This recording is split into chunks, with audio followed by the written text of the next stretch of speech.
अगर आपका मोबाइल रात में पूरा चार्ज होने के बाद सुबह उठते ही 20 से 30% बैटरी खो चुका हो, मतलब उसका 20 से 30% बैटरी अपने आप ड्रॉप हो चुका होता है, तो इसे नॉर्मल समझकर इग्नोर मत कीजिएगा, क्योंकि ये नॉर्मल नहीं है। क्योंकि यही वो पॉइंट है जहाँ ज्यादातर लोग गलत डिसीजन ले लेते हैं। कई यूजर्स तो मान लेते हैं कि मेरा फोन का बैटरी ही खराब हो चुकी है या मेरा फोन पुराना हो गया है, जबकि रियलिटी ये सब नहीं है। ये प्रॉब्लम ज्यादातर बैटरी से नहीं बल्कि फोन के अंदर चल रही कुछ बैकग्राउंड प्रोसेस से जुड़ी हुई होती है। इस वीडियो में मैं ना ही कोई शॉर्टकट और ना ही कोई रिस्की हैक बताने वाला, बल्कि आप लोगों को स्टेप बाय स्टेप ये एक्सप्लेन करूंगा कि मोबाइल बिना यूज के भी बैटरी क्यों कंज्यूम करता है और किन हैबिट्स को चेंज करके बैटरी लाइफ को लॉन्ग टर्म स्टेबल रखा जा सकता है। इसीलिए इस वीडियो को बीच में स्किप मत कीजिए, क्योंकि आखिरी में वही बात है जो ज्यादातर यूजर्स कभी सीरियसली मानते ही नहीं है। जैसे कि सबका कॉमन गलतफहमी होती है कि जैसे ही बैटरी ड्रॉप होने लगे जल्दी से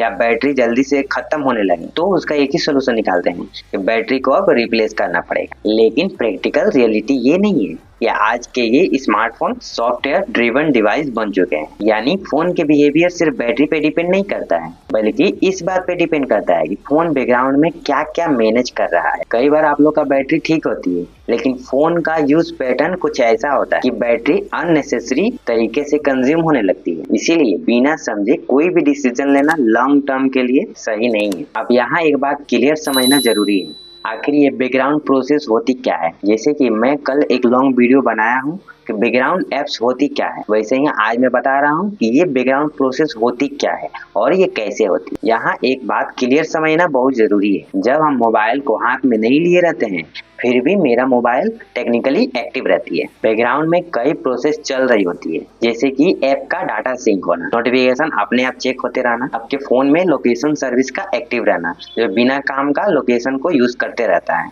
सर्चिंग करते रहता है, और सिस्टम सर्विस का बैकग्राउंड में काम करते रहना। इंडिविजुअली ये प्रोसेस बहुत कम पावर लेती है, लेकिन जब ये लगातार चलती रहती है तो कंबाइंड इफेक्ट में बैटरी धीरे धीरे ड्रेन करती रहती है। इसीलिए कई यूजर्स कहते हैं कि मैंने तो फोन यूज ही नहीं किया लेकिन ये बैटरी कैसे कम हो गई। अब अगला समझते हैं कि बैकग्राउंड एक्टिविटी क्यों इग्नोर हो जाती है। बैकग्राउंड एक्टिविटी इसीलिए इग्नोर हो जाती है क्योंकि इसका इफेक्ट तुरंत दिखाई नहीं देता है। स्क्रीन ऑन करते ही बैटरी दिखना शुरू होता है, लेकिन बैकग्राउंड ड्रेन साइलेंट होता है। यही एक रीजन है जिससे यूजर्स असली कारण पे ध्यान ही नहीं देते और ब्लेम सीधे बैटरी या फोन ब्रांड पे लगा देते हैं। लेकिन सच ये नहीं है। सच यह है कि फोन डिजाइन ही ऐसा होता है कि वो हमेशा कुछ ना कुछ मैनेज करता रहता है। इसीलिए प्रॉब्लम को समझना ही सबसे पहला और जरूरी स्टेप है। अब अगला हम समझते हैं कि स्क्रीन यूजेज और ब्राइटनेस रोल क्या है। अब बात करते हैं स्क्रीन की, जो बैटरी खर्च करने का सबसे बड़ा फैक्टर है। हाई ब्राइटनेस पर लगातार फोन को यूज करते रहना, खासतौर पर इंडोर इन्वायरमेंट में,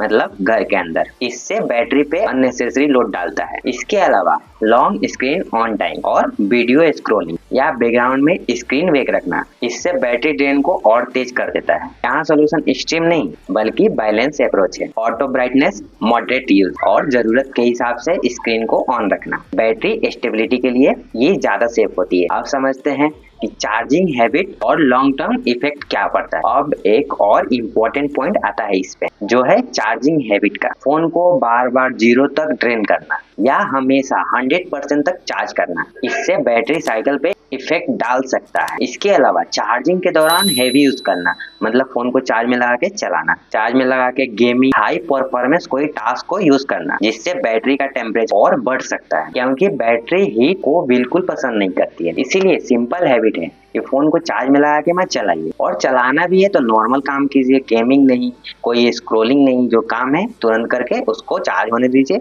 तब उसको यूज करिए। इससे बैटरी लाइफ को नेचुरली इम्प्रूव करता है। अब आगे समझते हैं कि सेफ और practical battery management habit. Battery performance को इम्प्रूव करने के लिए किसी थर्ड पार्टी ऐप या कोई एग्रेसिव सेटिंग की जरूरत नहीं होती है। कुछ बेसिक लेकिन इफेक्टिव हैबिट ही काफी है। अननेसेसरी बैकग्राउंड को लिमिट करना, जो काम का नहीं है उसे बंद करके रखना, फोन को ज्यादा गर्म होने से बचाना, यानी कि अपने फोन को ज्यादा ओवर हीटिंग ना होने दे, फोन को चार्ज में लगा के फोन को चलाना, ये सबसे बड़ा प्रॉब्लम होता है। और सिस्टम अपडेट को इग्नोर करते रहना। जैसे कई लोग डर जाते हैं कि मेरा फोन में अपडेट आया है जिसका वजह से मेरा फोन स्लो हो जाएगा या बैटरी खराब होने लगेगा।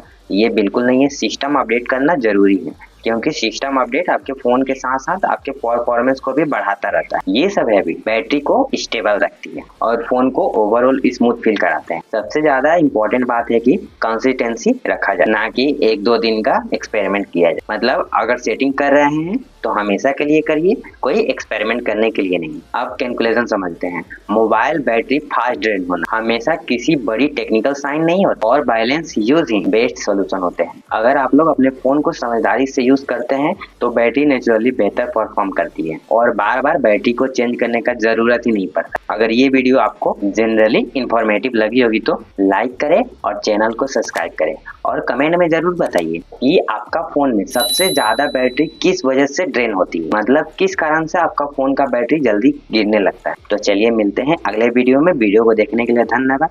तब तक ऐसे ही वीडियो को देखते रहिए और मुस्कुराते रहिए।